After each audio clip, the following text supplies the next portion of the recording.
My name is Christina Schenke, and I volunteer for the Trinity Coffee House. My name is Doug Williams, and I volunteer in the youth department. We're Rich and Lisa Mathieson. And we volunteer in the Trinity Kids Ministry. My name is Liz Krim, and I volunteer at Garfield Park Neighborhood Ministries. My name is Vincent Stallsworth, and I volunteer at Bethany Wesleyan Church. I wanted to volunteer because I wanted to be able to give back to the body and to be able to be the hands and feet of Jesus. But the biggest card I think I have is Jesus, and because I work in a secular setting, I can't very straightforward talk to the kids about Jesus. And on Sunday morning it gives me an opportunity to share the biggest card I have in my wallet, which is the grace of Christ and how that can impact them. I'd heard of all the blessings and miracles and things that God was doing to people, through people, and I thought, there's more to this than just sitting in the pew and reading my Bible.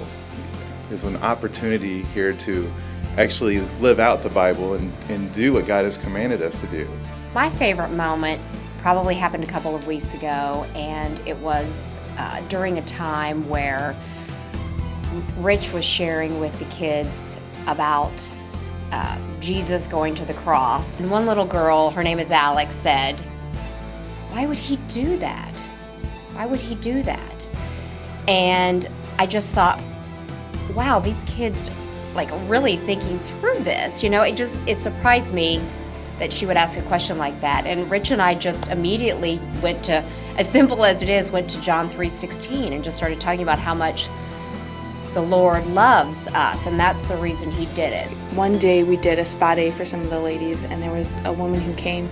She lives with her daughter and her family, and she takes care of the kids. There's 4 kids, and 2 of them are special needs.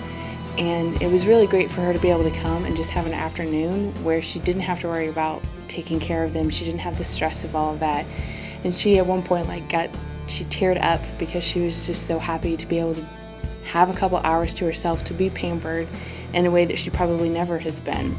And she was so thankful and appreciative of just that little bit of time that we gave. And that's something that no amount of money in the world could have given her. And it was great to be able to know that by giving up of my time, I was able to give her something so much more valuable. Early on, I didn't know what I was doing. And there wasn't really any set guidelines except to maybe show up and just share the love of Jesus with others. And I thought I was pretty good at that. And then people have questions and people have issues that are working through that I'd never even thought of. And I sat with someone once and just hearing this person pour their heart out, and I thought, I have no idea what to say to this person. And I prayed that, you know what, no, don't let it be me. Let this person hear what God wants them to hear. And I prayed that. And it was amazing because the words that came out of my mouth were not the words that I would have come up with. It was like a different person altogether, and it was unreal. And I was just amazed. I would say volunteering is a great way to get to know people, both the ones you serve and the ones you serve alongside of. And then just the ability to be able to have purpose and belonging, to be able to use your gifts and how God gives you. It's really fun to be able to do. The biggest reason is it gives you a chance to get off the bench and get in the game. It gives you a chance to have an impact. We are commanded to do it.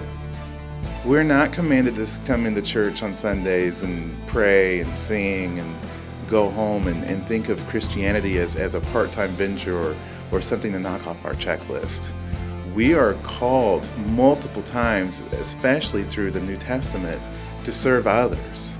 Yeah, and when we started volunteering 3 years ago, it was kind of weighing on both our hearts of, coming to church and you're here basically an hour and a half and it just wasn't enough. And the day they asked for volunteers, and we knew they needed volunteers, and we signed that card and threw it in the plate, and that was one of the best things that happened to us. We just really enjoy these kids. It gives you a chance to literally step up, and we need people from 90 down to 10 years old to volunteer. We are absolutely commanded to do it, but I think we're also wired to do it. And when we're wired to do something and we do what we're wired to do, then I think that's when we see our blessings and we see our place in this world and our position with God. At the end of the day, we have a very, very short life to do what God has called us to do. And I don't want to wait and think that I might have time later on to do what He's called me to do. I want to do it now. Because I'm not promised tomorrow. I'm not promised my next breath. And when I go home to heaven, I want God to say, "Well done, my faithful servant."